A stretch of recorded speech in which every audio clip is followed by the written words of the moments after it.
श्री गणेशाय नमः।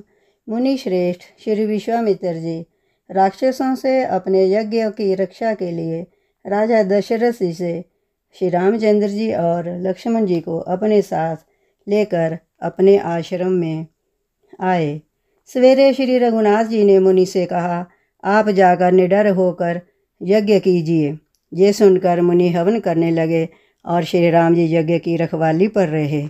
श्री रघुनाथ जी ने वहाँ कुछ दिन और रहकर ब्राह्मणों पर दया की। तदनंतर मुनि ने आदर पूर्वक समझाकर कहा, हे प्रभु, चलकर एक चरित्र देखिए। रघुकुल के स्वामी श्री रामचंद्र जी धनुष यज्ञ सुनकर मुनि श्रेष्ठ विश्वामित्र जी के साथ प्रसन्न होकर चले। मार्ग में एक आश्रम दिखाई पड़ा। वहाँ पशु पक्षी कोई भी जंतु जीव नहीं था। पत्थर की एक शिला को देखकर प्रभु ने पूछा। तब मुनि ने विस्तार पूर्वक सब कथा कही। गौतम मुनि की स्त्री अहल्या शापवश पत्थर की देह धारण किए बड़े धीरज से आपके चरण कमलों की धूलि चाहती है। हे रघुवीर, इस पर कृपा कीजिए।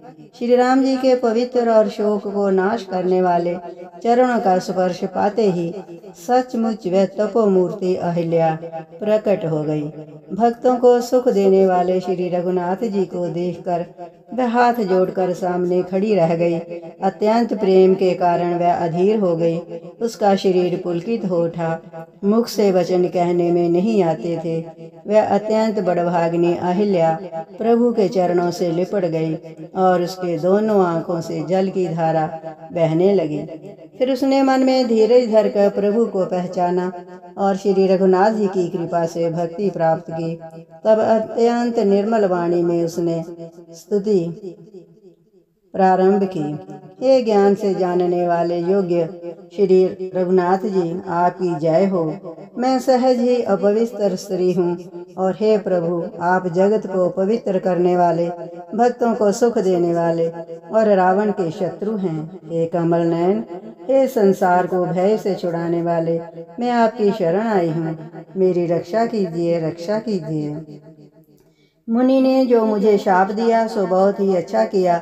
मैं उसे अत्यंत अनुग्रह करके मानती हूँ कि जिसके कारण मैंने संसार से छुड़ाने वाले श्री हरि आपको नेत्र भर कर देखा और इसी को शंकर जी सबसे बड़ा लाभ समझते हैं। हे प्रभु, मैं बुद्धि की बड़ी भोली हूँ। मेरी एक प्रार्थना है, हे नाथ, मैं और कोई वर नहीं मांगती, केवल यही मांगती हूँ कि मेरा मन रूपी भौरा आपके चरण कमल की रज के प्रेम रूपी रस का सदा सदा पान करता रहे। जिन चरणों से परम पवित्र देव नदी गंगा जी प्रकट हुई, जिन्हें शिव जी ने सिर पर धारण किया और जिन चरण कमलों को ब्रह्मा जी पूजते हैं, कृपालु हरि, आपने उन्हीं को मेरे सिर पर रखा। इस प्रकार बार बार भगवान के चरणों में गिरकर जो मन को बहुत ही अच्छा लगा, उस वर को पाकर गौतम की पत्नी अहिल्या आनंद में भरी हुई पति लोक को चली गई।